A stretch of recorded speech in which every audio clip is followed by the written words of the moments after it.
Alors, je vais parler aujourd'hui de deux choses qui me paraissent importantes.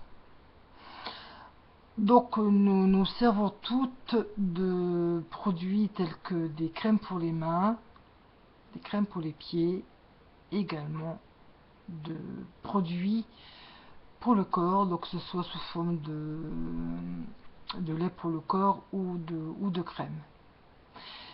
Mais seulement, avez-vous réfléchi à la façon de tirer parti de ce genre de produit?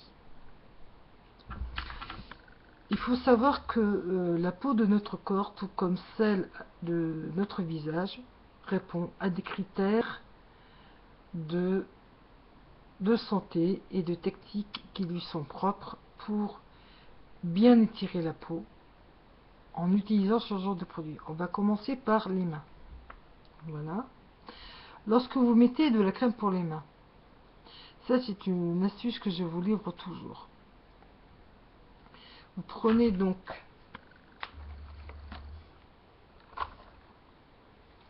crème pour les mains et vous chauffez 30 secondes entre vos mains pour que ça s'adapte à la température de votre peau. Donc après vous en mettez là.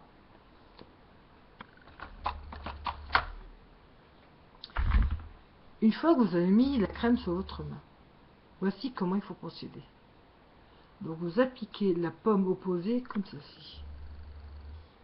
Vous commencez par aller sur le dessus du poignet. Puis vous emparez de votre poignet et vous faites ceci. Donc vous commencez par le dessous du poignet et vous étirez une première fois jusque vos ongles.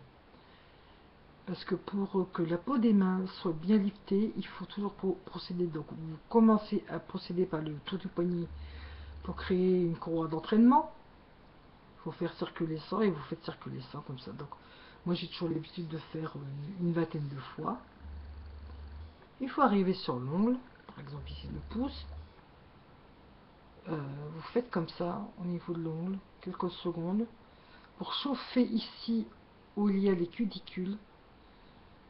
Donc pour faire un mini drainage et modelage autour de l'ongle, pour en assurer circulation sanguine et faire le drainage et favoriser moins la pousse de cuticule. Donc voilà.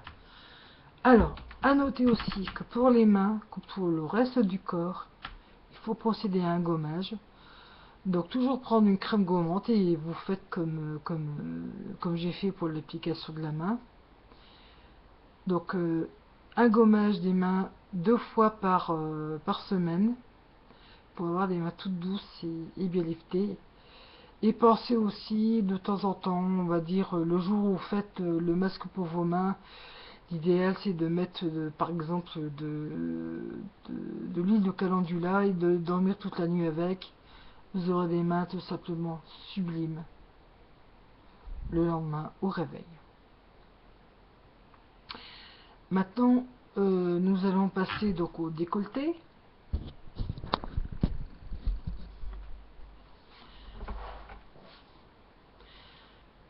Alors, moi j'ai l'habitude de mettre une huile, c'est la 110 de chez Dedarmine.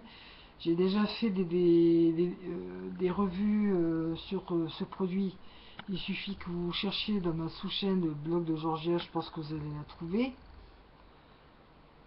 Donc, lorsque vous mettez de l'huile sur votre poitrine, donc commencez toujours par le cœur de la poitrine et après avec vos mains, vous faites comme ça en 8. Voilà. Donc, vous comptez une vingtaine de fois. Donc, ça permettra de bien lifter la peau de votre poitrine, également de la lifter et de ne pas perturber les fibres. Voilà. Donc, je remonte la vidéo. Et savez-vous que le meilleur secret d'une poitrine rebondie est justement de ne jamais porter de soutien-gorge. Pourquoi? Parce que quel que soit le soutien-gorge, ça casse les fibres de maintien naturel de la peau fibres qui ne se referont jamais. Aucune chirurgie esthétique ne parvient pour l'instant à reconstruire ce genre de fibres. Et surtout, vous coupez la circulation sanguine de votre poitrine, ce qui fait que votre sein n'est plus irrigué, donc tant au niveau du sein par lui-même, donc tant au niveau des muscles, que de la circulation sanguine, que de la peau. Au moins, ça vous le savez. Et pour le gommage de la poitrine, c'est pareil. Donc au niveau de votre produit spécial buste, moi c'est de l'huile, mais ça peut être une crème, toujours aller du cœur comme ça vers là-haut. Donc comme ça, vous faites comme ceci, toujours remonter, et au niveau du cou, comme ça. Hop, hop, hop. Et, astuce aussi que je vous livre, mon père, figurez-vous, a été photographe de mannequins. Et de ces périodes-là, les maquilleuses qui maquillaient les mannequins des années 50 disaient toujours. Vu que quand on fait des liftings, on fait toujours les cicatrices dans le cou, derrière l'oreille, donc il faut toujours traiter la nuque comme le cou. Pourquoi? Parce que ce sont les muscles de la nuque, surtout ici au milieu de la nuque également, comme ça juste en dessous des oreilles, qui maintiennent la peau. Donc lorsque vous procédez à vos soins, vous soulevez vos cheveux et avec les paumes de la main, hop, vous mettez votre crème et vous remontez du bas vers le haut, comme ça, et votre nuque sera bien relevée. Maintenant, nous allons passer donc au corps proprement dit. Donc au niveau du ventre, vous mettez toujours votre crème donc au niveau de, donc vous allez ici du cœur vers le bas. Donc vous commencez du haut vers le bas en faisant comme ça des étalements très légers en tapotant, en allant jusque le haut sur le haut des cuisses, et après vous relevez vers ici, et après vous allez sous la poitrine et vous étalez donc de la ligne donc du milieu de la poitrine jusqu'au nombril. Donc vous allez en dessous des seins, donc ici, et vous faites comme ça. Donc vous étalez et tapotez pour aller au niveau des flancs, et après vous terminez par en dessous des bras vers là et vous remontez vers le haut. Au niveau des bras, comment je vais faire? Je m'éloigne un petit peu. Au niveau des bras, vous commencez toujours du milieu du bras vers là. Donc vous prenez votre crème, votre huile, puis vous faites ça en tournant. Puis vous allez de là vers le haut pour faire un drainage, pour favoriser votre circulation sanguine, et après, une fois que votre bras est correctement loin, vous faites comme une caresse en appuyant un petit peu pour aller jusqu'au bout, jusque la main. Comme ça, votre bras aura été particulièrement bien, il aura été drainé. Donc la circulation sanguine faite, ça combat également contre la cellulite, si vous avez de la cellulite au niveau des bras. Et ça va bien lifter. Donc moi j'ai toujours fait ça. Je vais vous montrer mon dessous de bras. Vous pouvez constater que pour une personne qui en plus a 48 ans et hélas ne peut plus faire de sport, je n'ai pas, je suis pas trop marqué par ce qu'on appelle le fameux pendouillard. Voici ce que ça donne quand j'ai mon bras comme ça. Bon, vous voyez que bon, j'ai un bras correct. Là c'est pareil. Alors, donc je vais me rapprocher. Je vais redresser ma caméra. Alors au niveau de la jambe, il faut toujours procéder. Donc vous allez du creux du genou. Vous passez donc du creux du genou vers le derrière de votre fesse comme ça. Puis vous redressez, donc vous allez du haut de votre cuisse vers le genou à l'extérieur et à l'intérieur. Après vous faites un petit tourné au niveau du genou. Et enfin vous allez jusque la cheville. Ça fera comme pour votre bras. Ça va assurer donc un drainage, un drainage.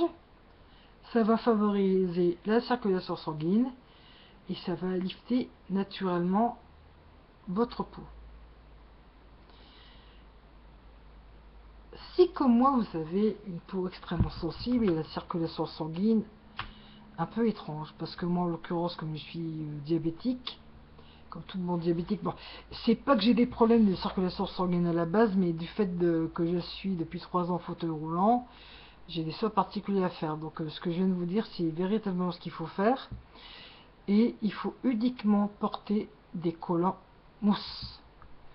Pas de collants gainants, genre lycra, avec trop d'états, genre collant en dentelle ou quoi que ce soit, car ça risque de créer des micro-pressions et de couper votre circulation sanguine. Donc hélas, je sais, c'est pas très glamour, mais le bon vieux collant mousse qui classique, basique, c'est ce qu'il nous faut mettre lorsque nous avons des problèmes de circulation sanguine. Alors le bas de contention, tout ça c'est extrêmement mauvais parce qu'au contraire, moi c'est à cause de ça aussi que j'ai perdu mes deux orteils, non pas à cause de circulation sanguine, mais parce qu'on croyait que j'avais des soucis de circulation sanguine, donc j'ai mis des chaussettes de contention, ça fait pire que mieux, ça me conduit à l'amputation. Donc si vous avez des problèmes circulatoires au niveau des jambes, si on vous dit bas de contention, fuyez, prenez de la prescription et vous l'arrachez. Ce qu'il faut au contraire,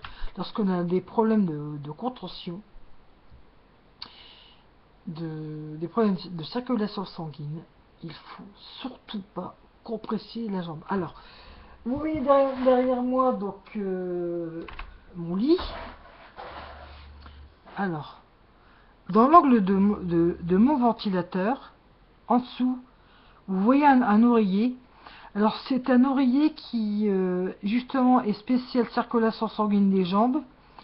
Donc il est en mousse, mi-dur, mi-ferme. Et sur le dessus et où ça pend vers le bas, il y a des picots faits en latex qui massent doucement vos jambes et vos pieds lorsque vous vous couchez. J'ai payé ça quand même il y a 3 ans, donc à l'époque c'était 35 euros. Mais ça me sert tout le temps et ça soulage bien. Donc c'est ça, surtout ça que vous devez avoir. Donc les bas de contention, les trucs de contention divers et variés, vous me jetez ça à la poubelle. Et lorsque vous avez des problèmes de circulation sanguine, mesdames, fuyez aussi tout ce qui est les jartelles qui vont vous serrer, les bas. Ok, ces messieurs auront moins de visuel, mais bon, faut faire le choix entre. Bon, de toute façon, il n'y a pas besoin de bas porte-jartelle pour être sexy, pour plaire à un homme, et avec un petit peu de pédagogie, il comprendra aisément le pourquoi du comment, et s'il veut vous garder belle, il comprendra tout ça. Parce que avant le sexy, il faut aussi, si ce qui nous met en valeur est maltraité, forcément, ça va jouer sur le reste. Je pense que vous serez tout à fait d'accord avec moi. Voilà, donc à présent, cette vidéo conseil de comment appliquer vos produits sur le corps est à présent terminée. Donc, comme d'habitude, vous me laissez vos commentaires sous cette vidéo. Au revoir les gens.